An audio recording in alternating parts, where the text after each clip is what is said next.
धर्म नगरी हरिद्वार में सबसे बड़ा धार्मिक आयोजन महाकुंभ चल रहा है। हरिद्वार कोरोना का एपिक सेंटर बनने की कगार पर पहुंच गया है।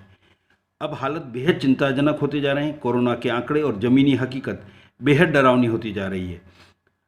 अब अखाड़ों में संत समाज भी लगातार कोरोना की चपेट में आ रहे हैं। वहीं दूसरी ओर ड्यूटी में तैनात पुलिसकर्मी भी लगातार कोरोना पॉजिटिव पाए जा रहे हैं।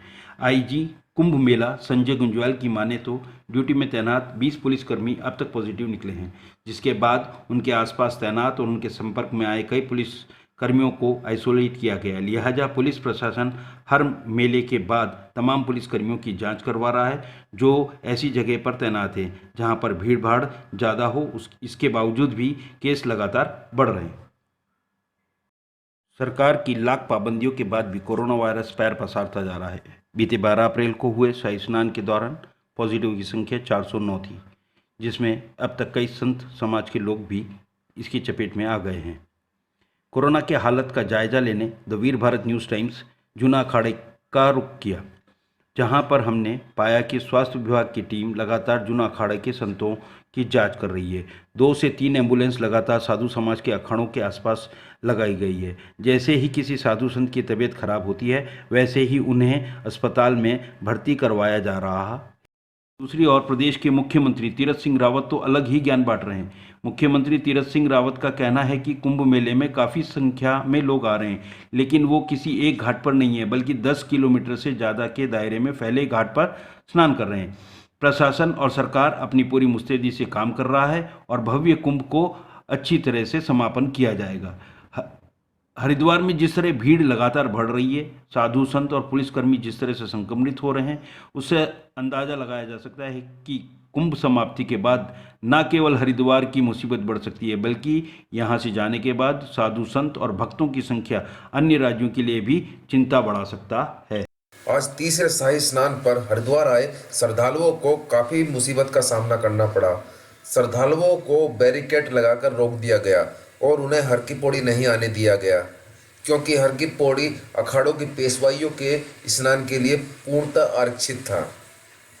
सर ऐसा है कि सुबह हम जम्मू कश्मीर से आए तो स्पेशल यही सोच के आए कि सब आज सही स्नान है, तो हमने स्नान करके शाम को जाना है। शाम को हमारी गाड़ी है 6 बजे। अब सुबह से हम घूम रहे हैं, कभी इधर जा रहे हैं, कभी इधर जा रहे हैं। वो बोल रहे हैं कि आप नहाने जाओगे तो वापस नहीं इधर आने देंगे।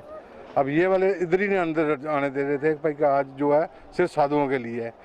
हमने कहा भी कि अगर साधुओं के लिए है तो हमें उधर से एंट्री नहीं देनी थी, वहीं से बाहर बंद कर देते, गाड़ियाँ छोड़ते नहीं। अब कितनी जनता परेशान हो रही है। 2-2 हज़ार होटल वाले ले रहे हैं कमरे का, तो वापस आने नहीं दे रहे हैं। ये सुबह से हम परेशान हैं, इसी तरह फिर रहे हैं। अब शाम को 6 बजे हम बिना नहाए वापस चले जाएंगे, क्योंकि ये 6 बजे तक तो हमारी गाड़ी है। 5 बजे यहाँ से चलेंगे तो गाड़ी पकड़ेंगे। आप कहाँ से आए? जम्मू से। कब आए थे? आज सुबह। सुबह से आप स्नान नहीं कर पाए? नहीं कर पाए, जाने नहीं देते कहीं। यहाँ तक तो बड़ी मुश्किल से पहुँचे हैं।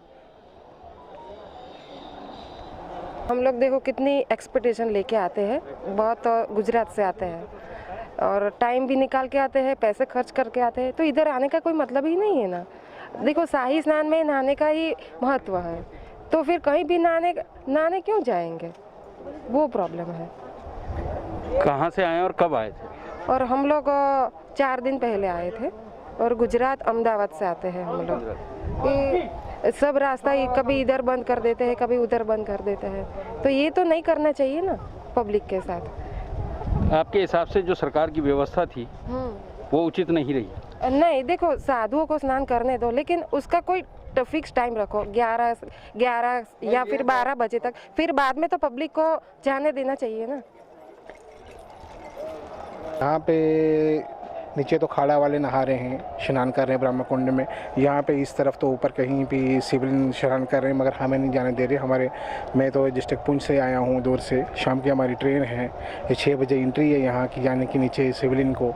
तो अब तो यहाँ पे हर कहते हैं जी अगले गेट पे जाइए, वहाँ से पूछ लीजिए, वहाँ से सुबह से घुमा रहे हैं। आप जम्मू से कब आए थे? हम तो यहाँ सुबह पहुँचे थे 9 बजे। और सरकार की जो व्यवस्था थी उसको लेकर के आप संतुष्ट हैं? ये नहीं, सख्ती बहुत ज़्यादा की हुई है इन्होंने। सिविलियन को परेशानी है कि यहाँ लेडीज़ जो है खड़ी हैं रोड पे, बाकी जिनकी अप्रोच है वो स्नान कर रहे हैं।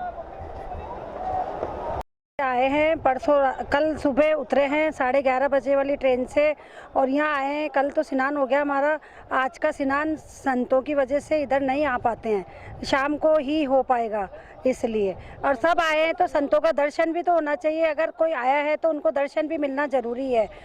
सबसे बड़ी बात तो ये है, ये दर्शन नहीं होते हैं तो फिर ये भी अच्छा नहीं है। सबको दर्शन मिलने चाहिए संतों के, यही पुण्य है। बाकी इसलिए ही सब आते हैं कि वो है शाही स्नान का मतलब ही यही है, इसलिए दर्शन हुए और शाही स्नान संतों के साथ दूसरों का भी होना चाहिए।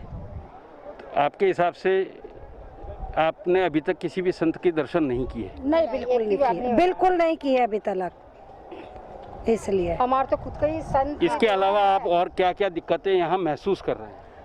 बाकी तो हमें ऐसा कुछ नहीं है, बाकी तो आ रहे हैं पैदल चल के, जो भी है रास्ते में वो लगे हुए हैं बैरिकेड, बाकी इसलिए जाने नहीं दे रहे हैं किसी को अभी। अब ये क्यों है, कोरोना काल की वजह से। हाँ, ये बिल्कुल आई है साहब सर। मतलब भीड़ कम होते हुए भी मतलब हाँ, भीड़ कम होते हुए भी मतलब बहुत ज़्यादा सुरक्षा व्यवस्था कर रखी है, जबकि सड़कें पूरी सुननी पड़ी है। मतलब यहाँ पर सारी सड़कें सुननी है, कोरोना के प्रभाव से इतनी भीड़ नहीं है, उसके बावजूद सारे रास्ते बंद किए हुए हैं, दर्शन नहीं हो पा रहे। गंगा घाट पे रात को आरती का समय था तो इतनी पब्लिक थी ना, तब भी तो कोरोना ही होगा ना, ऐसा थोड़ा ना कुछ नहीं था। हाँ, वहाँ दो गज की दूरी तो नहीं थी वहाँ ये पे। गलत हो तो बताइए आप सर। भरी पड़ी सारी, पूरी भरी हुई थी।